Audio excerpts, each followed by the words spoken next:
A cold-hearted CEO walked into his own company at 7:42 on a rainy Monday morning and fired almost everyone before they had even finished their first cup of coffee. No warning, no meeting, no apology, just a security team, a stack of envelopes, and one sentence repeated over and over. Your position has been eliminated. People who had given 10 years, 15 years, even 22 years of their lives to that company were told to pack their desks in cardboard boxes and leave through the side exit like they had done something wrong. Mothers cried in the hallway. Older employees stood frozen beside their cubicles. One man who had just returned from surgery quietly asked if his health insurance would continue until the end of the month. Nobody answered him. And at the very back of the room, holding a dented lunchbox in one hand and his 6-year-old daughter's school picture in the other, stood a black single father named Elijah Brooks. He had not raised his voice. He had not begged. He had not even moved. He simply watched the coldest man in the building destroy hundreds of lives like he was clearing numbers from a spreadsheet. Then the CEO turned toward him and said, "You too. Pack your things." That was when Elijah looked him directly in the eye and said 7 words that made the entire room go silent. 7 words that changed everything. But to understand why those 7 words hit so hard, you need to understand what kind of man Elijah Brooks was and what kind of man Nathaniel Cross had become. Elijah was not supposed to be at CrossTech headquarters that morning, at least not according to the schedule taped to his refrigerator door. Monday was supposed to be simple. Wake up at 5:15. Make oatmeal for his daughter, Grace. Iron her school uniform. Pack 2 peanut butter sandwiches because Grace hated cafeteria food and said the meat looked suspicious. Drop her at school by 7:10. Reach the office before 7:45. Start the warehouse inventory report by 8. Leave by 5:30 if nothing broke, leaked, jammed, or caught fire. That was the plan. And Elijah Brooks loved plans. Not because life followed them, but because when you were raising a child alone, plans were the only thing standing between survival and chaos. His apartment was small, 3rd floor, no elevator, old pipes that knocked in the walls at night, and a bedroom window that never fully closed in winter. But it was clean, warm enough, safe enough. And every morning, when Grace sat at the kitchen table swinging her little legs and humming songs she made up, Elijah reminded himself that safe enough was a blessing many people never got. Grace was 6 years old, missing one front tooth, and had the kind of serious face that made adults think she was always judging them. She was not. She was just thinking. That morning, while Elijah tied her shoes, she looked at him and asked, "Daddy, why do you always wear the same blue shirt on Mondays?" Elijah looked down at his faded navy work shirt. The collar was soft from too many washes. The company logo had started to peel near the pocket. "Because Monday needs discipline," he said. Grace frowned. "Monday needs pancakes." Elijah smiled for the first time that morning. Monday cannot afford pancakes. Friday can. Friday can think about it. Grace accepted this like a business agreement. By 6:52, they were walking through the rain under one umbrella that was too small for both of them. Elijah kept most of it over Grace, letting the back of his shirt soak through.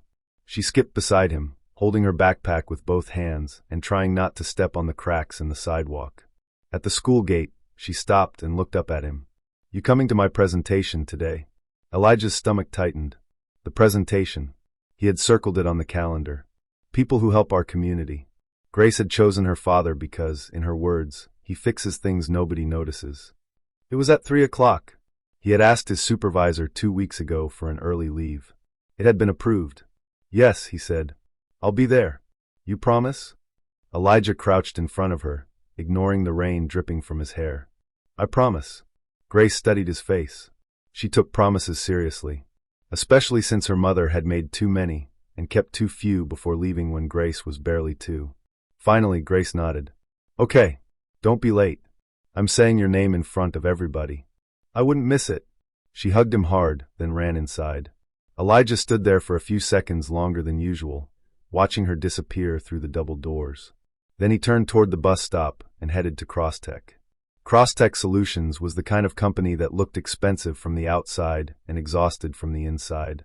The headquarters stood 32 floors high, all glass and steel, with a polished lobby that smelled like coffee, leather, and money.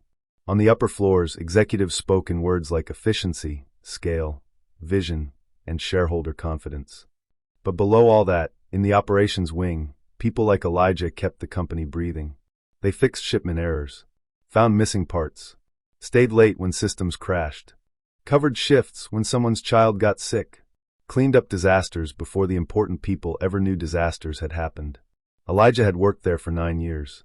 He started as a temporary warehouse assistant after Grace was born and worked his way into logistics coordination. It was not glamorous. Nobody interviewed him for the company newsletter. Nobody put his face on the website.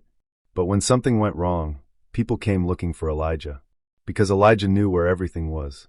He knew which loading dock door stuck in cold weather. He knew which supplier always mislabeled parts. He knew which night guard had diabetes and needed someone to check on him during long shifts. He knew which single mother in accounting had no car and quietly arranged rides when her bus route changed. He knew people, and that mattered more than any software dashboard upstairs. At 7:38 that morning, Elijah entered through the employee side entrance, shook water from his jacket, and noticed something was wrong before anyone said a word. Security guards stood near the elevators. Not the usual 2. 6. All in dark suits. All pretending not to watch people. The hallway was too quiet. People were gathered in small groups, whispering. A woman from payroll was crying beside the vending machine, while another employee rubbed her back. Elijah slowed down. His supervisor, Martin Reed, appeared from the corner, pale-faced and holding an envelope. "Elijah," Martin said quietly. "What's going on?" Martin opened his mouth, then closed it. That told Elijah enough. Before Martin could answer, the elevator doors opened. Nathaniel Cross stepped out. The CEO. Most employees had only seen him on screens. Quarterly videos. Investor calls.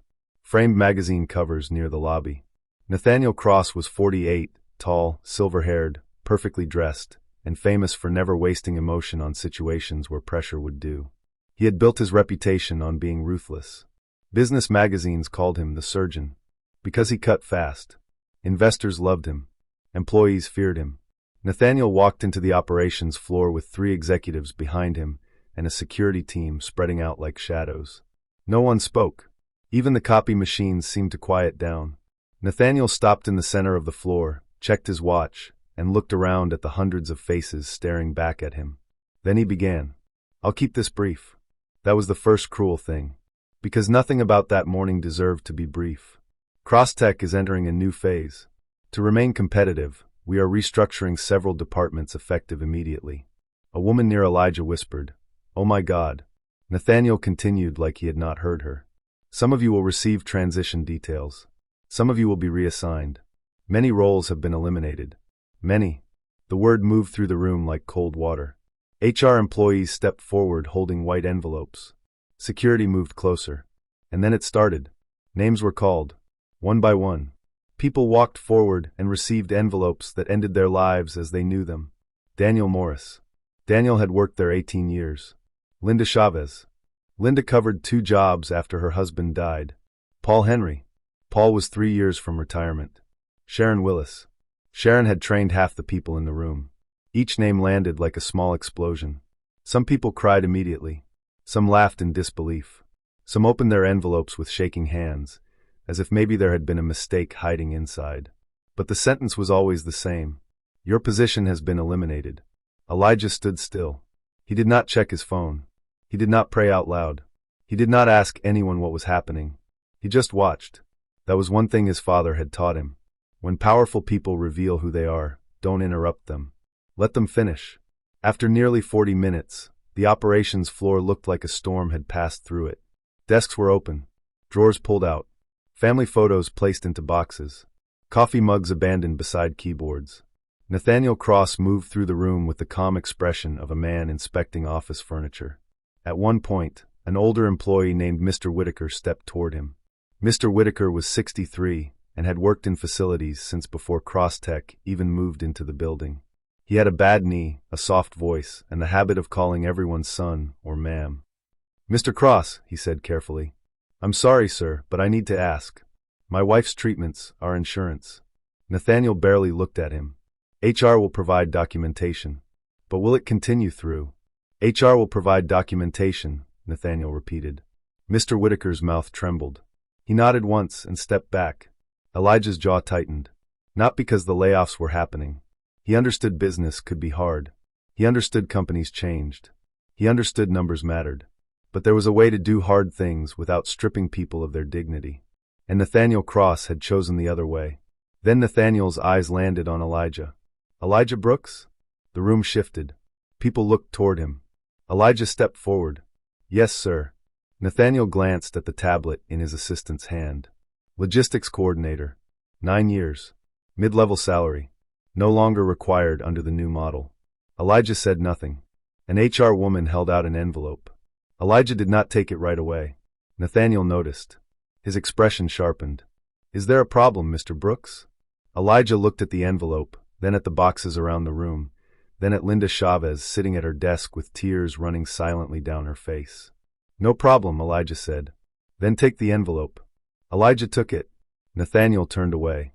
And maybe that would have been the end of it. Maybe Elijah would have packed his desk, missed Grace's presentation, gone home, sat at the kitchen table, and figured out how to stretch one final paycheck across rent, groceries, school shoes, and fear. But then Nathaniel said something he did not need to say. He looked across the room at all the broken faces and said, almost casually, "This is what happens when people confuse employment with entitlement." The room went still. Even the HR team looked uncomfortable. Elijah slowly lifted his eyes. Nathaniel continued, "Crosstech is not a charity. Sentiment does not build companies. Efficiency does." That was when Sharon Willis, still holding a framed photo of her grandchildren, began to cry harder. That was when Mr. Whitaker lowered his head. That was when Martin Reed looked away because he could no longer watch. And that was when Elijah thought of Grace standing in front of her class at 3 o'clock, telling everyone her daddy helped people by fixing things nobody noticed. He looked at Nathaniel Cross, and for the first time that morning, he moved toward him. Not fast, not angry, just steady. A security guard stepped slightly forward. Elijah stopped a few feet from Nathaniel. The CEO looked almost amused. "Do you have something to say, Mr. Brooks?" Elijah held the envelope in one hand. His blue shirt was still damp from the rain. His shoes were worn at the edges. His lunchbox sat on the desk behind him. In his shirt pocket was Grace's school picture, the one she had insisted he carry because work is boring and you need decoration. He looked like exactly the kind of man Nathaniel Cross believed he could dismiss without consequence. Elijah looked him in the eye. The entire room waited, and Elijah said 7 words. "Your father asked me to protect this." Nathaniel's face changed. Not much, but enough. The smugness disappeared first. Then the irritation. Then something older moved underneath his expression. Something like recognition. Something like fear. Nobody breathed. Nathaniel Cross stared at Elijah as if the man in the faded blue work shirt had suddenly spoken a language only the dead were supposed to know. "What did you say?" Nathaniel asked. Elijah did not repeat himself. He reached slowly into his back pocket and pulled out an old leather envelope. It was dark brown, cracked at the edges, folded so many times the corners had softened. It did not look important. It looked like something a person might forget in a drawer. But Nathaniel Cross's eyes locked onto it like it was a loaded gun. Elijah held it at his side. "I think," Elijah said quietly, "we need to talk somewhere private." Nathaniel's assistant leaned toward him. "Sir, should security?" "No," Nathaniel said too quickly. That one word told the room everything. Elijah had not shouted. He had not begged. He had not threatened. But somehow, with 7 words in one old envelope, the man who had just fired half the company had lost control of the room. Nathaniel looked around and realized everyone had seen it. The fear, the hesitation, the crack in the cold mask.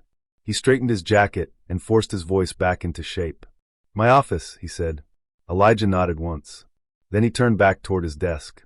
For a second, people thought he was leaving. But he wasn't. He picked up Grace's picture from beside his keyboard and slipped it carefully into his shirt pocket. Then he grabbed his dented lunchbox. Nathaniel watched him with growing impatience. "Elijah." Elijah looked back. "I'm still a father," he said. "I don't leave important things behind."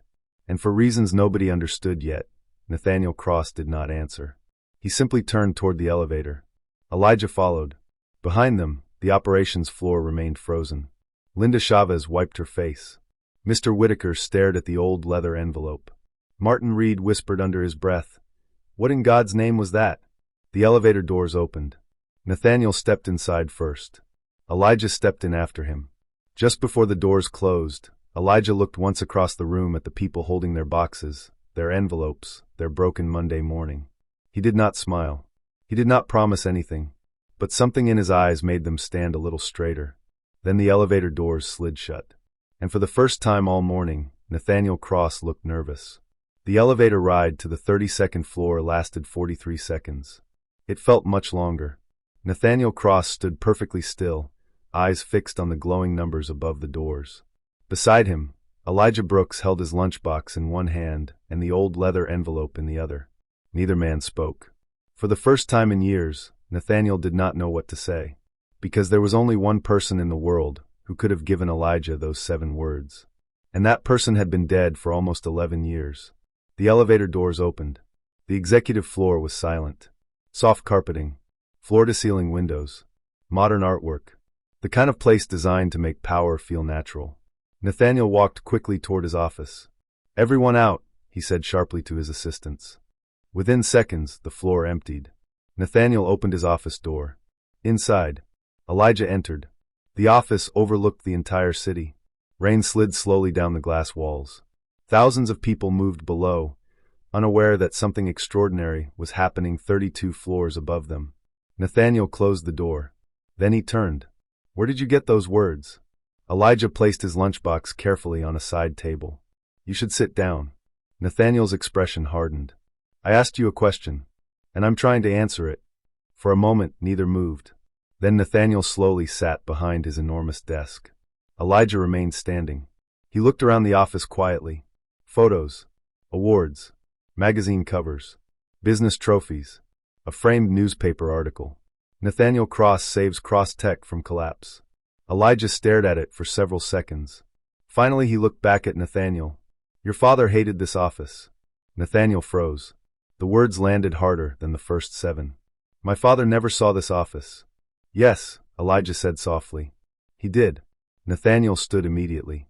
"Who are you?" Elijah carefully unfolded the old leather envelope. Inside was a yellowed photograph. He slid it across the desk. Nathaniel picked it up. His face changed instantly. The photo showed 3 men standing beside an old delivery truck. One of them was unmistakably William Cross, Nathaniel's father. The second man was younger, smiling broadly. The third man was Elijah, 20 years younger. Nathaniel looked up slowly. "That's impossible." "No," Elijah said. "It's just old." Nathaniel stared at him. "My father never mentioned you." Elijah nodded. "I know." Silence filled the office. Then Elijah sat for the first time. "Your father and I started in the warehouse together." Nathaniel said nothing. 23 years ago, Crosstech wasn't a corporation.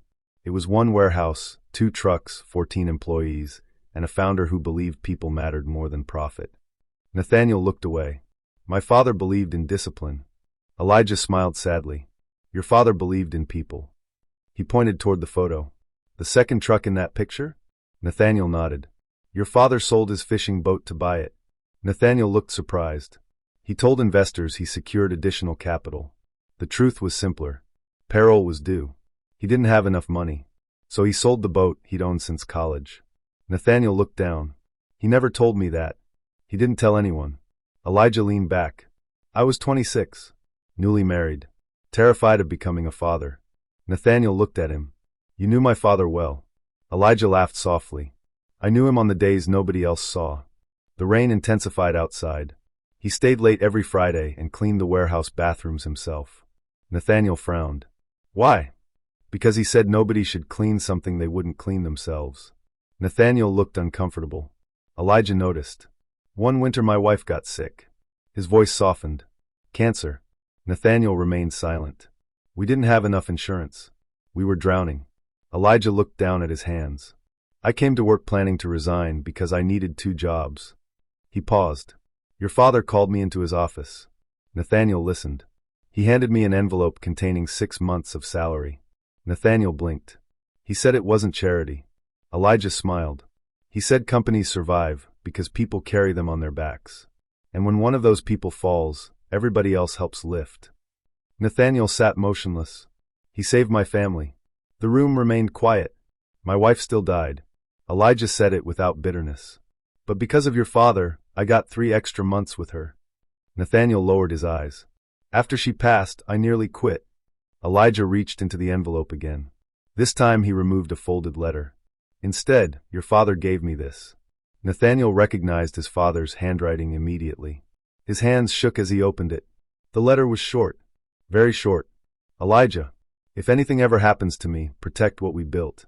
Never let this place forget why it exists. William. Nathaniel read it twice. Then a third time.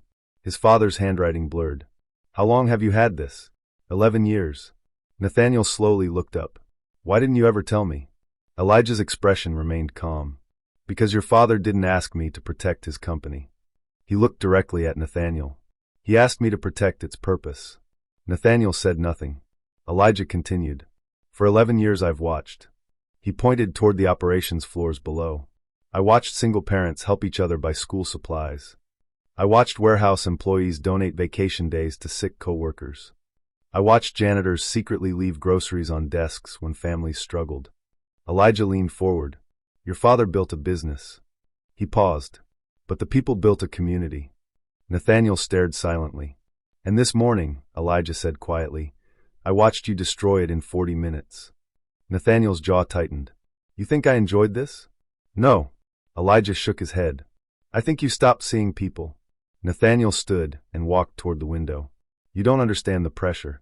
Elijah said nothing. We lost 3 major contracts. Nathaniel kept speaking. Investors threatened revolt.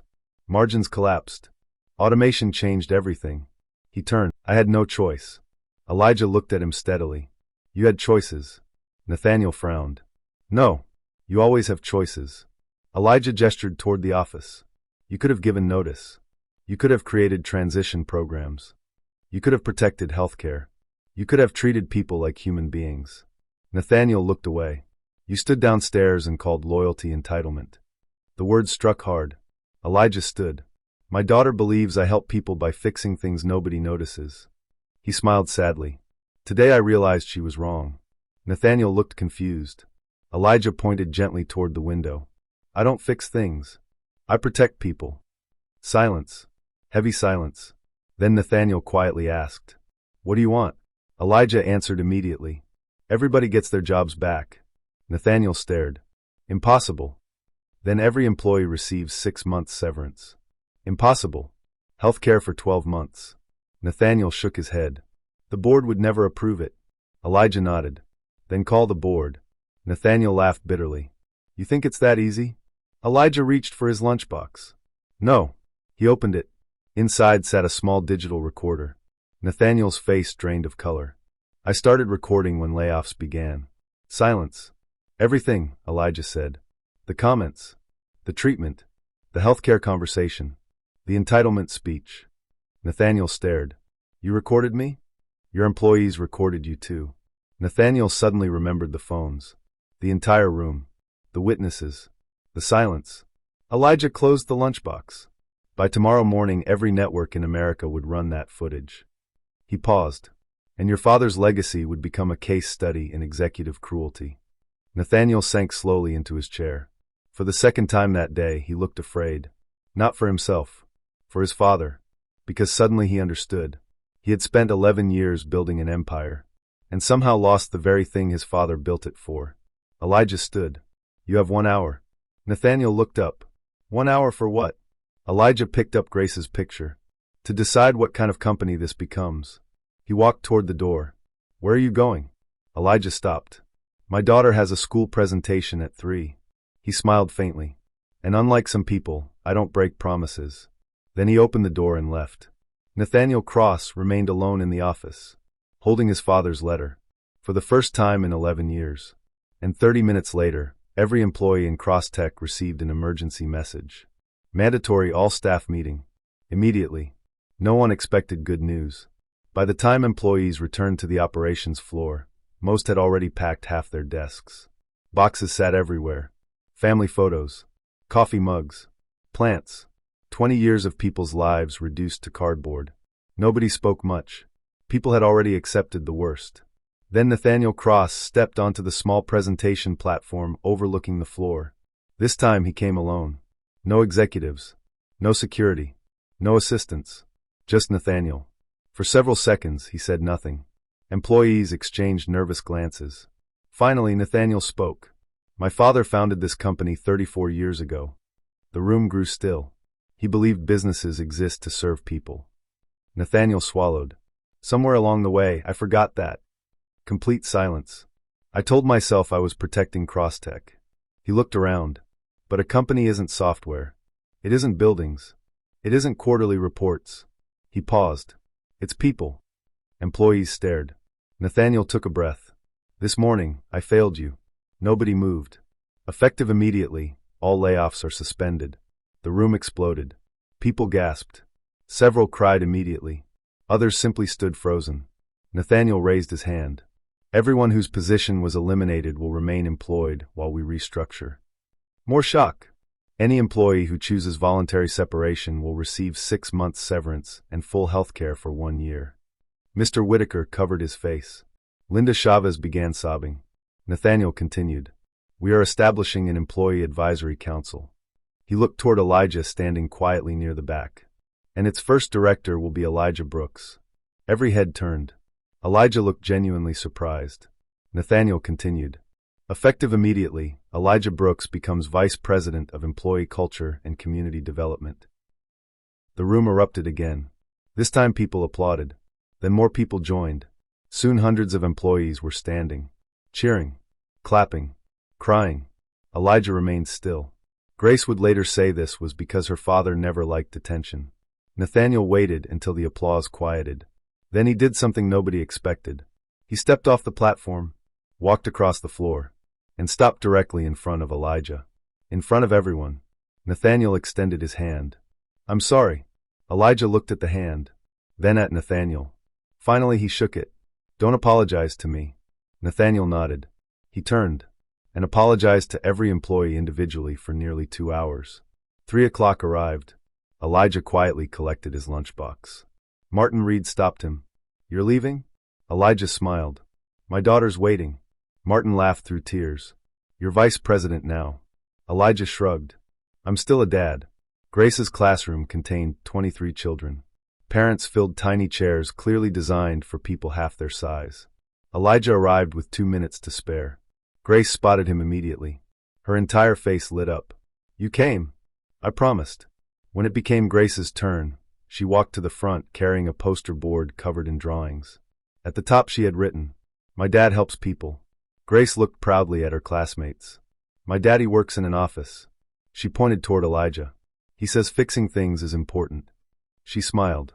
But really he protects people. Elijah froze. The teacher smiled. Grace continued. Today my daddy fixed something really big. She looked directly at him. And he didn't even miss my presentation. Several parents quietly wiped tears. Elijah smiled. That evening, Nathaniel Cross sat alone in his office. His father's letter rested on his desk. He read it again. Protect what we built. For years, he thought those words meant profits. Growth. Expansion. Market share. He finally understood. His father had never been talking about the company. He had been talking about people.